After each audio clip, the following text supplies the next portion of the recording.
David, it's great to be with you for what I hope will be a great set of conversations about one of my favorite texts, the Fourth Gospel. And as you know, I try to come at this text as someone who's involved in the life of the church and try to read it for the church, but also try to read it as a document that's coming out of the first century.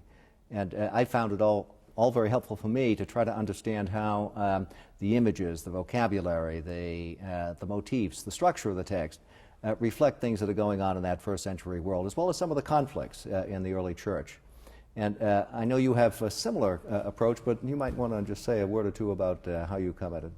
Well, I share that very much. My concern through the years has been to teach preaching as well as New Testament, so I'm always concerned with how a text meets the needs of the people, how it speaks to a contemporary congregation.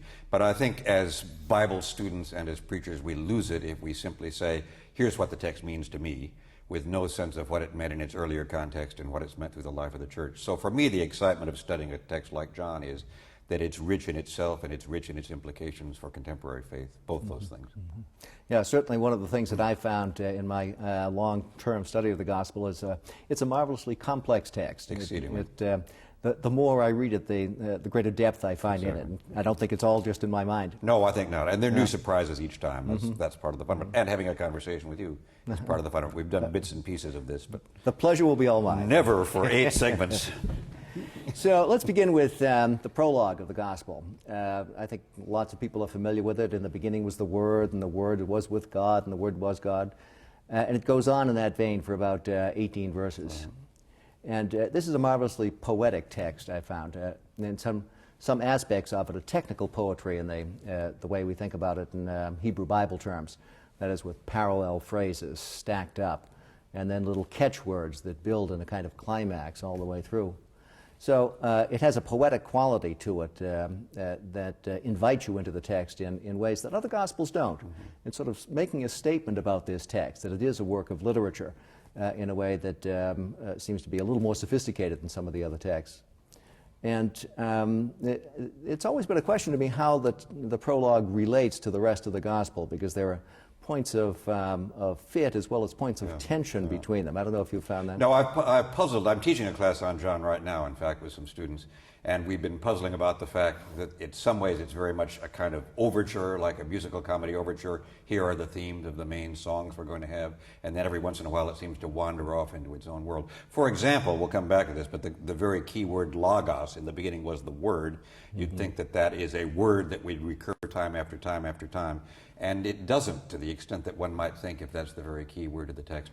But I do think the images that are there, I think the sense of conflict between believers and unbelievers that's already there, the promise of Christ as being God's great gift to humankind, those themes, I think, begin and emerge and stay through the whole Gospel. Right, the light and darkness. The light and darkness. Motif.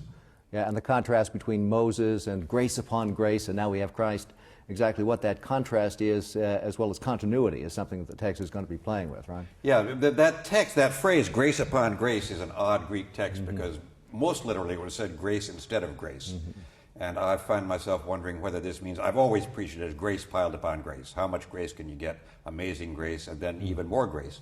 I've wondered sometimes whether it's saying the gift of Jesus is even more important than the gift of Moses, so it's a substitute grace, not just an added grace. I don't know if you've puzzled about that. Well, I've wrestled with that a lot, and one of the things that we'll be bumping up against throughout our conversations on the Fourth Gospel is this tension between its affirmation of the Jewish tradition, the biblical tradition, and the polemical elements in it. Very strong. It has some rather nasty things to say about those who reject Jesus and labels them as the Jews.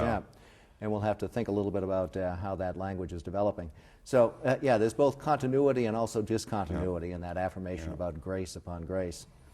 We'll get back to the Logos in just a minute, but I want to think about some of these other points in the prologue, that elements of continuity. The one thing that's, I think, very important in the prologue, it's the way it's framed. It begins with the notion of the Word, and then at the very end, it says something about what the function of Jesus is. That is, Jesus is the one who explains who the Father is. The Greek word is exegesis. Yeah, the exegete of God. Jesus is the exegete of God. So he's a Bible student. Every Bible teacher's greatest hope fulfilled at last. But I think that captures an important theme that runs through the whole of the Gospel. And the Gospel is claiming that, look, Jesus is the revealer in some way. that the Christian experience is about a new revelation, a revelation in continuity with the old, but it's a revelation. And that's been one of the key problems in understanding the gospel during the course of the last century. What's the content of that revelation? Well, the great scholar of John's Gospel, Rudolf Bultmann, who helped us, I think, all think about it, finally said the content of the revelation was the revelation, that I reveal that I am the revealer, and then if to believe in me as revealer is to believe that I reveal. You've helped me think about the fact that there are actually more implications to it than just that. But certainly I think the first thing that the Word incarnate does is to reveal that He is the Word incarnate, and that life comes through belief in Him, and that theme recurs time after time after time. Right, so revelation is going to be something we'll have to worry about. Revelation is a major theme. And whether there's some content to it. Beyond here I am. Yeah. And then you mentioned incarnation. That's one of the other key focal points of the prologue, John 1:14, and the Word became flesh and dwelt among us. And that evokes, that certainly evokes the elements of continuity and discontinuity that we've seen, because that kind of phrasing, as you know, comes from Ben Sira. Yeah. And the affirmation that the Word of God dwells in Israel as Torah. Yeah. And so in some ways the gospel is saying Jesus dwells among us as Torah used to. As continuity and discontinuity. That's right. The same old theme. Yeah. And the idea that when He dwells among us, He actually tabernacles among us. So like the Shekinah for the people of Israel, it does become God's glory present in human form, I think. Right, that word is very important. As Skeno said, he pitched his tent among us. Sometimes that's lost in translation, but it's certainly important. And then the notion of incarnation, too, that raises another major issue in the gospel. There's one famous New Testament scholar of the 20th century who said that Jesus is portrayed in this gospel as a God walking above the earth, right? I heard him say it. Those were the Schaeffer lectures at Yale. Right? Yes. Right, that's a case of mine. And his contention really was that the gospel is almost docetic. Yeah. It almost so emphasizes the deity of Jesus that you forget He's a human being. And a number of people have reacted against that and looked to that particular verse, the Word became flesh. Right. And have insisted that what we get in the fourth gospel really is a very fleshy Jesus. I don't know how that's one of my great puzzles. I've heard the debate that whether it's the stress He beheld His glory, that's Casemann's line. The heart of it is the glory barely incarnate. And it's just enough flesh so that the glory doesn't totally blind us by its gloriness. But not enough flesh to make Jesus fully human. And there are moments, we'll get to the Passion narrative, there are moments in the Passion narrative where Jesus does not seem as human, as bereft, as pained as He does in the Synoptic Gospels. On the other side, He weeps, He has friends, He relates to people, He cares. He gets angry. He gets angry. So I think Caseman overstated the case. The case, however, is this is not the same Jesus we'd know if we had only Matthew, Mark, and Luke. Something new has come here, and I think the prologue gives us some clues to what's the difference about that. Yeah, you raise another fascinating issue, the relationship between the fourth gospel and the Synoptic Gospels, because on the surface it looks so very different. Exactly. The voice of Jesus is so different. He gives these long discourses. Huge speeches. Sounds like Woody Allen in the Gospel of Mark, and he sounds like one of us in Professor. I was going to go to that first. It's the second thing first. Instead, he sounded like us. Woody Allen's good. Let's go with that. Yeah. So there's that difference. There's a similarity in the overall structure, but a lengthier time when Jesus is among us. Longer speeches. Miracles are always the occasion for sermons. People don't just jump up and down and say wonderful as they do in the Synoptics. Different sense of the Passion. Right. Well, that's an important one. We want to get back to that. And then there are some episodes that are seemingly displaced. The cleansing of the temple. Yeah. In the Synoptics, it takes place toward the end of the account. In John, it takes place right at the beginning. Right at the very beginning of ministry. So will the real proper sequence stand up? Exactly. Very difficult. Yeah. Glory, you mentioned, that's another one of these themes that's announced in the gospel, in the prologue to the gospel, and then runs all the way through. And we'll have to come back and try to unpack that, especially when we come to the Passion and Resurrection accounts. Yeah. And it'll be tied in with this issue of Christology. One other thing that I wanted to mention on the Christological issue, we so often think of the prologue and its affirmation about the incarnation of Jesus, and do so in the light of our reading of the other Gospels, especially Matthew and Luke. Very much so. So we think of the incarnation as focusing on the birth of Jesus. Yeah. But it's interesting in the fourth Not a gospel, no birth story. no birth story. In some ways, the most interesting thing to be said about the prologue is it's so different from any other starting, that Jesus begins at the beginning of time and then comes on the scene as a full-grown man with not this transitional Matthew and Luke stuff. No, I think it's absolutely right. Also, the other light we look back at it on is the full-flown church council decisions of the 4th and 3rd century about what incarnation is, and John doesn't yet know about the two natures or substance or all those things in which this later gets perhaps properly interpreted.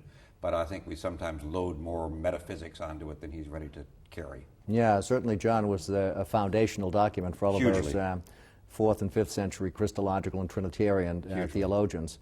But they're reading something back out of their own controversy. Right, so we have to abstract from that just a little bit. So. It is important, though, to understand something about this notion of the Logos. Yeah, I'd love to hear your where thoughts on that that. is coming from. One of the ways in which I try to think about the dynamics of the prologue is that it is coming out of that wisdom tradition that begins in the book of Proverbs and talks about the wisdom as the handmaid of God and the helpmeet of God there from the moment of creation, taking delight in the children of men.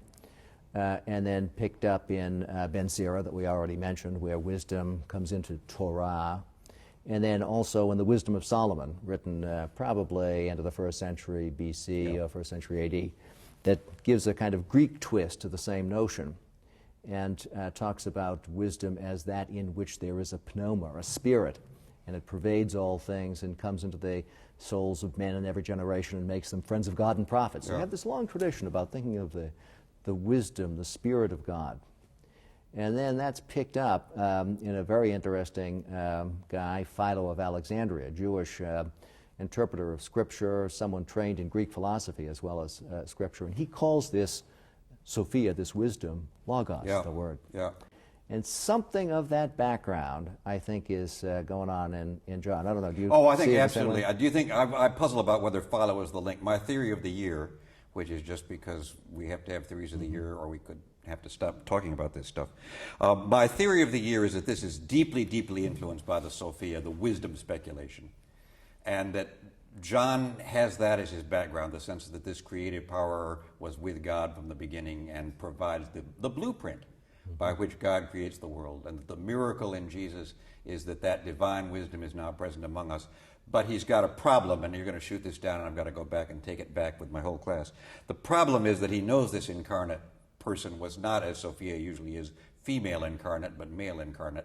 So he tries to find a good male noun to get across the same idea, and voila, Logos, male. Right. Well, in that, I think you're right. Oh, good. And it's worth exploring because it also opens up another dimension of thinking about this text, and that's the way in which it uses gender categories. Yeah. And here, at least, the evangelist is anticipated by Philo, who has a similar, Very much so. similar set of issues. He doesn't want to affirm the femininity of God because it's not compatible with his Greek. Jewish, His Greek, either one. Okay. It's probably a longer and more respectable tradition in the Jewish world to think about that dimension of God. Fair enough. Than in the Greek. But in the Greek world, where there's a strict hierarchy of genders, fair enough. God has to be masculine, cannot or be the spiritual has yeah. to be masculine or ungendered. Yeah. So there's a lot of gender play Yeah. going on here. And John is aware of this, I'm sure, because women play a very important role in the fourth gospel. Yes, they do. And we're going to be bumping up against a couple of them, the Samaritan woman at the well. Mary Magdalene. Martha. Yeah. And I know some contemporary critics are divided over this. Are they playing a significant role that affirms Very much divided. their value, Yeah. or is it something rather along the lines of what you have sketched? So subordinate. Bias. Yeah. Right. I do think that John has his own spin on the tradition, but he has a kind of irreducible tradition. That is, you have to have Christ crucified, however docetic he may be, and there is a resurrection, even though you don't quite know what to do with it. And there is an incarnate male, so that whatever his larger categories are, he can't absent himself from the story entirely. And part of the fun for me is to see what I think is his blending of his own very significant, different reading of the tradition without letting the tradition go. Yeah, one of the notions that I've used, I think you're quite right on that. He's bound in some ways Yeah. by the story, but also treats it very independently. Very independently, He strikingly has his independently. own mind. Yeah. And that gets back to that technical issue of whether John is using the synoptic gospels, Right. or whether he's picking up some traditions Yeah. that are independent of them. My own take on that, and it probably is a minority take in the scholarly world, is that he does know Mark and he does know Luke, but feels in no way Yeah. bound by them. I think he knows Mark. Yeah. I think he heard Mark at his mother's knee or something like that and said, remember that feeding of the 5,000 story? I can do something with that. Just Yeah, or he heard it at the Christian synagogue or down in the Christian street. synagogue down Didn't the like street. that preacher More or likely. something. Yeah, more likely. Yeah, exactly. Yeah, so I think he knows those texts, do is too. not bound by them, and treats them with a kind of sovereign freedom. absolutely. And sort of tweaks the form. I've used the term genre bending Yeah. rather than gender bending, genre bending, to try to get at this. The sense that John is a very sophisticated user of literary materials. He knows the way in which the Jesus story has been told, and he's going to tell it better. I think that's his. Oh, sense. that's exactly Yeah. right. That's exactly right. Right. I want to pick up your genre gender bending thing, because one fine article. Two, I think that you pick up on one of John's qualities, which he's a punster. And he's a punster with a purpose, and that one way to read John is to read the double meanings that words have. And that's true in the prologue too, where it says the light shines in the darkness. And then the Greek word can mean the darkness has not understood it, or it can mean the darkness has not overcome it. And lots of ink is spilled about which does he mean, and I think he means both. I think that he depends on the ability of his hearers or readers to know that words mean more than one thing, and that he can play on that. And I think he does that here, and he'll do it again when we look at Nicodemus, I think. Yeah, that's a very important element of the gospel as a whole, the way in which the deeper meanings of things are probed through the double entendres that are there in the service of the text. And that it raises the larger strategy of the text of dealing with irony. And we're going to see that in Nicodemus, we're going to see it in the woman at the well, where the characters in the text don't seem to know what they should. Exactly. And it's stuff that we know in part Exactly. because we've read this prologue. Right. But then you begin to wonder, is this clever author also doing something vis-a-vis us? Yeah. Is he telling us that maybe we're not getting Well, it? where do from we Jesus? stand in the story? Are we smart Jesus, or are we struggling Nicodemus? Are we got it all put together Jesus, or are we woman at the well putting it together piece by piece? And my own bias, which we'll see more and more, is that he cleverly finds a way of involving us, not so much as Jesus' conversation partner. That in those dialogues we follow along with the other person to try to find out who Jesus is. I need to push you on the NRK business. Clearly an echo of Genesis. In the beginning. Now it's not in the beginning God, now it's in the beginning the Word. This word is, and the Greek is a little odd because we make it in the word was God. It actually says God was the Word, and it doesn't directly say that the Word was with God. One of my friends gave me the Tyndale translation last week, and Tyndale, one of the first people to translate this into English in the 14th century, says the Word was at God, which doesn't work very well in modern English, but is closer in some ways to the way the Greek works than are with God. What's going on here? What's the claim about Jesus' eternal status that's being made in this prologue? Because I think that's important for how we understand his humanity too. Yeah, just to emphasize those couple of syntactical or semantic elements that you were pointing to, the first two words, NRK, don't really translate as in the beginning. Right. But it's precisely the same way in which the book of Genesis Exactly, opens, at the which is beginning. a literal translation of the Hebrew, Bereshit. Exactly. Okay? And then the preposition in the Logos was pros on. It's a word that means toward. Yeah, It exactly. almost suggests a kind of dynamic relationship, Yeah. which is interesting in terms of one of the possible backgrounds of all of this. Let me go back to that. Sure. And that might help Absolutely. try to unpack what kind of affirmation is being made here. I want to go back to Philo and to the wisdom of Solomon, because I think they point us in the direction that we need to go in order to understand what this Logos is all about. Logos, or word language, is stuff that was common in Greek philosophy since the pre-Socratics, since Heraclitus. Heraclitus talked about the kind of rationality, the kind of mysterious rationality that was inherent in all things and governed all things, that held things that were opposites in some sort of tense of unity. Stoics, who were a major stream of Greek philosophers in the Hellenistic period, from the 4th century on, picked up on this language, and they used it to describe the kind of fundamental principle that holds all things together. Yeah. The best way of understanding Stoicism, I like to tell my students, is to remember the Star Wars movies and the notion of the Force. The Force be with you. That was the Force. That's right. The Force is with you. Right. The Stoics had a notion that the world that we inhabit is a uniform materialist world that had two dimensions, an active and a passive. We might, in contemporary physical terms, think of matter and energy. So their energetic, rational force, they called God. And they said, this really holds all things together. Jews picked up on this. The wisdom of Solomon knows that notion. Philo knows it too. Very well, yeah. But he also links it with another notion, because Philo was a guy who brought together Platonic as well as Stoic traditions. And Plato, as you remember, had the notion that there's an ideal world that's quite separate from this world of phenomena, this material world that we live in and experience. And it's that ideal world that gives the meaning and rationality and coherence to the world in which we live. We know what we know because there are those ideas or forms out there. Plato always had the problem of how you made the connection between that ideal world and the material world.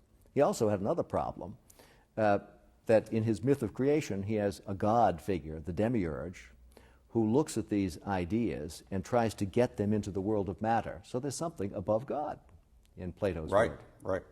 Philo comes along, first century philosophical Jewish exegete. He wants to read his Genesis in a way that is compatible with contemporary philosophical and scientific theories, and he knows there are problems in doing so, so he blends them all together. And he blends Plato and the Stoics and solves Plato's first problem by putting the ideas in the mind of his God, and then saying that when God speaks, as he does in Genesis, he utters his word which was originally in his mind as thought. And when he does so, rationality and meaning and truth are given to this universe. That's the Logos. That, I think, is the world that our evangelist is evoking. That's good. In talking about who Jesus is and was. And I think we can be sure that that's the case because Christian theologians in the 2nd century picked up this language of the Logos and tried to use it to articulate how it is that Jesus is somehow with God from all eternity and a human being at the same time. And they picked up the Stoic notions of the thoughts in the mind of God being expressed as God's speech in his creative act. So I think that's the ultimate background. That, of course, introduces another interesting tension in this text that was there in the Jewish world of which John is a product. Tension between the universal and the particular. Right? If God is there through God's reason and love and grace in all of the world, then why is it necessary for him to be in the Torah, in Israel, or in Jesus? Yeah. Let me come back to that. I just want to circle back to the Philonic and the Logos. That's all very rich and very helpful. I also think that if this is written for an audience that knows something of Hebrew Scripture, that there are just a couple of kind of obvious things that come to mind to them that we may miss. As you said, NRK echoes the way they heard the Genesis story. If I'm sitting down in church or in a conversation and somebody says, Bereshit, NRK, in the beginning, I begin to think, in the beginning, God, and what we get is, in the beginning, Logos, which is both an echo and a correction. And the other thing is, as you quite rightly pointed out, if you look at the Genesis story, the first thing that God does is to speak, davar. So to say that in the beginning was the Word is to say all the things about Logos and Philo. It's also to say, if you just read the story, you'll notice the first thing that shows up next to God is this word, God speaks, let there be light. And there was light. So it's both a midrash on the text, I think, and a philosophical reading of it, and that's part of the richness of it. Now we come to the tough problem of how do you do the general and the specific.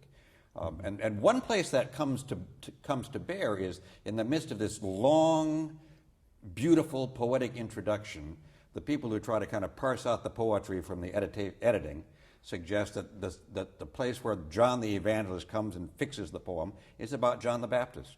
And you suddenly have, in the midst of all this speculation about the way the world fits together. There was a man named John, sent from God, and suddenly we're landed in history and in a particular story.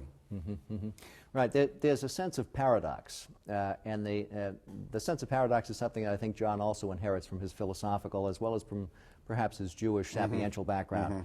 That is that truth can be expressed in its highest and most potent form when it doesn't seem to cohere at the level of surface meaning.